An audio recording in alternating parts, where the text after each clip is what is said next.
Yeniyetmələr mən qorxuram demir, üzgünəm də demir, yalnızam da demir, təzyiqə, bullyingə məruz qalıram da demir, özümə qarşı inamsızam da demir. Bəs neyniyir?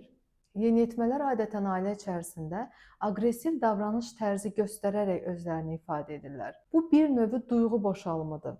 Qorxu duyğusunu, həyəcanı, özgüvənsizliyi, özünə qarşı inamsızlığı aqressiyaya proyeksiya edirlər.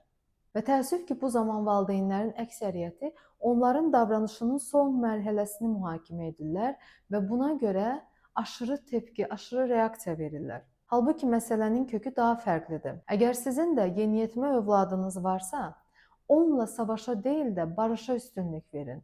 Onu mühakimə etmək deyil də anlamağa çalışın. Dediyim kimi, onlar daxillərində baş verən prosesləri idarə edə bilməyəndə, təbii ki, bu görünürlükdə aqressivlik yarada bilir.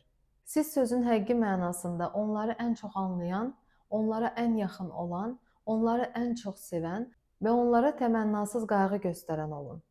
Nəticəyə deyil də səbəbə yönəlin.